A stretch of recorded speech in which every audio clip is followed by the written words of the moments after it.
to the first ever episode of Bubble Movie Goer. I'm your host, Corey Carr. First things first, we have two cameras set up. One right here and one up here. So if you see me switching back and forth, it's not because I'm a madman, it's because there's two cameras, we have two different angles. And yeah, so this very first episode we're doing today, we're just going to be a little introduction into the podcast slash video podcast, we're going to call this. And I'm going to be going into depth about what this whole show is going to be about. And then I'm going to give you a little of my experience of going to movie theaters and seeing movies and what all that's about. So let's dive right into that. So my earliest movie theater experience that I can remember came when I was around 5 years old. I believe I went to go see Shark Boy and Lava Girl. Now, at the time, it was a very good movie to me because, 5 years old and seeing a little boy have shark teeth to be able to swim underwater and a girl having lava powers, that was very cool. But, as recently I've watched that in 2020 and the CGI and all that, it doesn't hold up. So that put a damper on things a little bit, not gonna lie. But from that movie, I evolved onto superhero movies such as Batman Begins, Spider-Man, Spider-Man 2, the Sam Raimi films. I really enjoyed those growing up. Used to run around the house pretending I was Spider-Man. And I would watch shows like the Power Rangers, Teenage Mutant Ninja Turtles, all that. And that's just a little bit of my experience with movies. I never worked at a theater. I always wanted to, be able to make the popcorn every day, get to smell the popcorn, get the free snacks, see how many movies you want for free for everybody else. But I haven't got that opportunity yet in my life. So one of the other main topics I want to discuss today is the focus of this podcast slash video podcast. I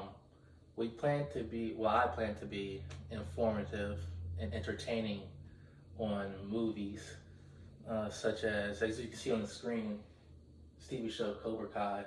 It's very great, very, very great. Fun fact, the Karate Kid movie from 1984, that's my favorite movie of all time. Daniel LaRusso, Mr. Miyagi, teaming up together to fight Cobra Kai. It's a great underdog story, one of the best of all time. But yeah, shows like Cobra Kai, movies like The Karate Kid, Godfather, Spider-Man Homecoming, all those are why I love movies and love to watch movies now. And I want to introduce my very first guest. This is a very special guest from Ransom, West Virginia. We have my little sister, Jordan Carr. Jordan? Nice to meet you. How you doing? Have a seat. Good. All right. So, first things first, how are you doing at school? I'm doing alright. Math's a little bit of a struggle. Really? You haven't tested anything in there yet? Yeah, I have one on Monday. Now, are y'all guys doing a Zoom class like the colleges and all that? Yeah, yes we are. How's it, how you liking that? It's alright, just a little too early for me. Well, I'll tell you now, I have Zoom class for one of my business classes, 9:35 a.m. I stay in bed during that time. I'm not gonna lie, I don't leave. I don't turn the camera on because I'm looking terrible when I wake up in the morning. My teeth haven't been brushed yet, hair's not picked out. It's just bad. But, so are you enjoying school? Yeah, it's alright. Would you rather be in the classroom or at home? At home. Alright. Now be honest with me, are you cheating on the test or no? I plead the fifth. Smart girl. No, I thought that was so because I wanted to have a conversation with you about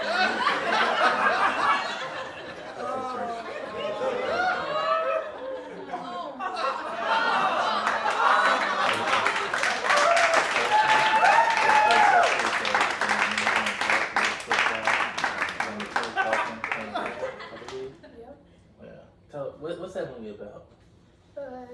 It's about a little boy that wishes that he didn't have a family, and the family goes on Christmas vacation without him because he was left in the attic. Yeah. Great, great, great story. You would say great story, great script. Would you say that? Yeah, pretty good. Is this a Christmas movie? Yes. Okay. Why do you think you gravitated towards that movie? Do you like just holiday movies, like Christmas and Halloween? Yeah, I like it more Christmas movies. I don't know, just because I like Christmas. Like Christmas? Now, fun fact, camera one, camera two. Me, Jordan, and the family, sometimes on Christmas Eve, we will watch A Christmas Story, as I'm sure most of you guys probably do. It comes on TNT, TBS every Christmas Eve for all the years that I've been alive. I've known it's been on TV. Great movies, very funny. It's always a talked about topic the next day at the dinner or breakfast table at my grandmother's house. We're having breakfast, Christmas tradition. So yeah, that's nice. Now here's another thing I want to ask you. We just saw The Flash pop up on TV. I know you're a big fan of that show. Yeah, I like it's pretty good. So you like it's pretty good. So I would say you're a fan of superhero genre, right? Yeah, I like all the DC, Marvel. DC and Marvel. Who's your favorite character? Both DC and Marvel. Who's your favorite? DC, probably have to go with the Flash, just because he's fast. And then for Marvel, it depends. It depends on what it's in, but normally it's Iron Man. Iron Man. Can't go wrong. Also, fun fact number 3. That's the third fact I'm gonna give you all for free. These are gems I'm dropping here, people. 2008, I believe it came out in May of 2008, the first Iron Man movie. Our father took me, and it was me and him. We went to Martinsburg Regal Cinema. We were the only ones in there, and we got to experience Iron Man, loud, blasting, enjoying the theater, eating some popcorn. As you can see, feel free to take some popcorn if you want, Jordan. But it was a great movie, great start to the MCU. And are you a fan of MCU, the Marvel Cinematic Universe? With Yes. how do you feel about how they wrapped up things with Endgame for the first phase of movies? I thought it was a good wrap up. I just, wish Iron Man didn't die, but Yeah. Sometimes good wrap up. all good things have to come to an end, It's a very, very emotional scene when Spider-Man came back from being snapped and he saves Iron Man from the big guy and they just hug it out, It's very, very powerful, very emotional. And then you see Iron Man, Mr. Stark, down on the ground crying. No, excuse me, not crying. Barely moving. Spider-Man's there crying, telling him to get up, we won and all that. It's a very emotional, very powerful film. And also, one of the very powerful characters from that movie, Black Panther, Chadwick Boseman, he just passed away a little over a month ago now, a month and 2 days. Talk to us about Black Panther, what that meant to you as a black young lady. Yeah, that meant a lot because it was like one of the first black superhero movies, and it was really inspirational. So when he passed away, it was just kind of hard. Very sad. We lost a true king, ladies and gentlemen. A true king, protector of Wakanda, a true inspiration and true superhero to all the kids out there fighting with cancer. And it shows a lot to his character that he went and battled this cancer in private and was doing this in private. He's a very strong individual. And it's very sad that he's not here with us anymore to continue these Black Panther films. But whatever direction Marvel takes it, I'm sure it will be a great one. And he was a great Black Panther.